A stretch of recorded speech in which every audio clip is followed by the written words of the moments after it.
السلام علیکم ورحمۃ اللہ وبرکاتہ۔ بسم اللہ الرحمن الرحیم۔ حضرت امام ابو حنیفہ رحمۃ اللہ علیہ کا نام نعمان ابن ثابت ہے۔ آپ کی پیدائش 80 ہجری میں ہوئی تھی۔ ان کا خاندان تجارت کیا کرتا تھا۔ انہوں نے رسول اللہ صلی اللہ علیہ وسلم کے جلیل القدر صحابی اور خادم خاص حضرت انس بن مالک رضی اللہ عنہ وغیرہ کو دیکھا ہے۔ اللہ تعالیٰ نے انہیں زبردست حافظہ عنایت فرمایا تھا۔ وہ غریبوں کی مدد، پڑوسی کا خیال اور اس کے حقوق کی ادائیگی، دشمنوں اور حاسدوں کے ساتھ بھی دوستانہ برتاؤ کیا کرتے تھے۔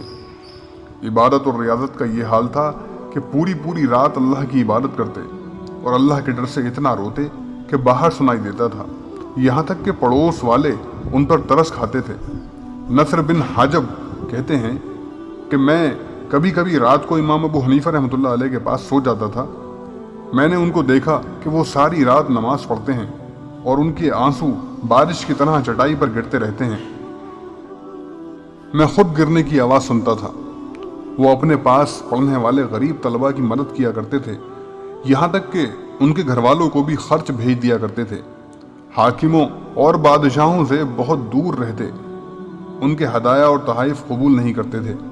ایک مرتبہ امام اعظم رحمۃ اللہ علیہ کی بے باکی اور حق گوئی سے متاثر ہو کر خلیفہ منصور کی بیوی نے 50,000 درہم اور ایک باندی اور ایک خوبصورت سواری آپ کی خدمت میں بھیجا، مگر آپ نے یہ کہہ کر واپس کر دیا کہ میں نے جو کچھ کہا ہے وہ اللہ کے لیے اور اس کے دین کی حمایت میں کہا ہے، میرا مقصد دنیا کمانا نہیں ہے۔ امام اعظم ابو حنیفہ رحمۃ اللہ علیہ نے بڑے ہو کر علم حاصل کرنے کی طرف توجہ فرمائی۔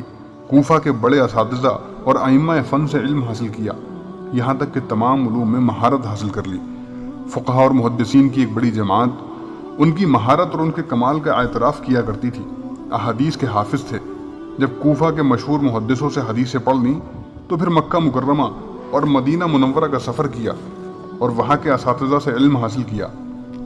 انہوں نے بے شمار محدثین اکرام سے علم حدیث حاصل کیا۔ علامہ ذہبی فرماتے تھے امام ابو حنیفہ رحمۃ اللہ علیہ علم حدیث کے ماہر تھے۔ ان کا شمار حفاظ حدیث میں ہوتا تھا۔ احادیث کے باب میں بھی امام ابو حنیفہ رحمۃ اللہ علیہ نے نمایاں کارنامہ انجام دیا ہے۔ پہلے ساری حدیثیں مختلف جگہ پھیلی ہوئی تھیں اور ہزاروں جھوٹی حدیثیں حضور صلی اللہ علیہ وسلم کی طرف منسوب ہو گئی تھیں۔ سب سے پہلے امام ابو حنیفہ رحمۃ اللہ علیہ نے احادیث بیان کرنے کے شرائط بیان کیے اور احادیث کے مراتب متعین کیے۔ راویوں کے حالات اور ان کی حیثیت سے وہ خوب اچھی طرح واقف تھے۔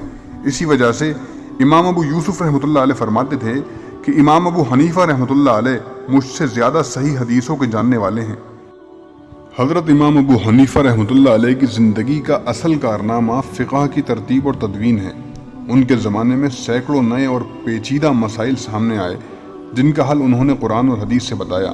ان کا اصول ہی تھا مسائل کی تحقیق کرنے میں قرآن، احادیث، اجماع اور اقوال صحابہ سے ہرگز باہر نہ جائیں۔ انہوں نے علماء اکرام کی ایک کمیٹی تیار کر رکھی تھی جس میں ایک مسئلے پر کئی پہلو سے قرآن اور حدیث اور اجماع اور قیاس کی روشنی میں غور ہوتا تھا اور ان کا متفقہ فیصلہ لکھ لیا جاتا تھا۔ اس طرح 30 سال کی مدت میں یہ عظیم الشان کام مکمل ہوا۔ علماء لکھتے ہیں کہ امام ابو حنیفہ رحمۃ اللہ علیہ نے عبادات اور معاملات اور دیگر موضوعات سے متعلق تقریباً 12,90,000 مسائل کو حل کر کے امت کے سامنے پیش کیا۔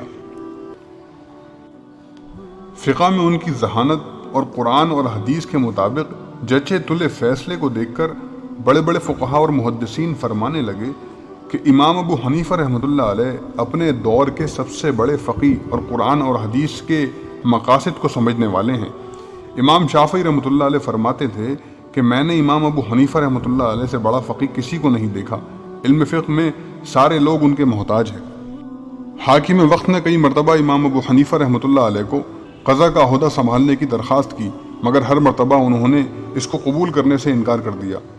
آخرکار خلیفہ منصور نے ان کو کوفہ سے بغداد بلوایا اور پھر اس عہدے کو سنبھالنے کی درخواست کی، مگر انہوں نے اس مرتبہ بھی صاف انکار کر دیا۔ اس کی وجہ سے خلیفہ منصور نے انہیں قید کرا دیا اور بہت زیادہ تکلیفیں پہنچائیں۔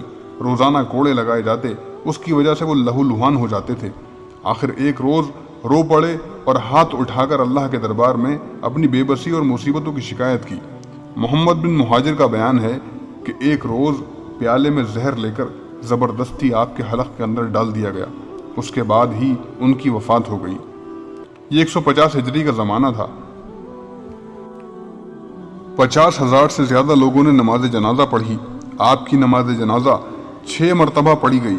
سب سے پہلے قاضی بغداد حسن بن عمارہ رحمۃ اللہ علیہ نے، اور آخر میں آپ کے صاحبزادے حضرت حماد رحمۃ اللہ علیہ نے نماز پڑھائی۔ ہزاروں علماء پر آپ کی وفات کی خبر بجلی بن کر گری اور رنج اور غم سے نڈھال ہو گئے۔ امام شافعی رحمۃ اللہ علیہ کو جب وفات کی خبر ہوئی تو انا للہ پڑھا اور کہنے لگے کہ کوفہ سے علم کا نور بجھ گیا۔ سنو، اب اہل کوفہ امام ابو حنیفہ رحمۃ اللہ علیہ جیسا شخص نہیں دیکھیں گے۔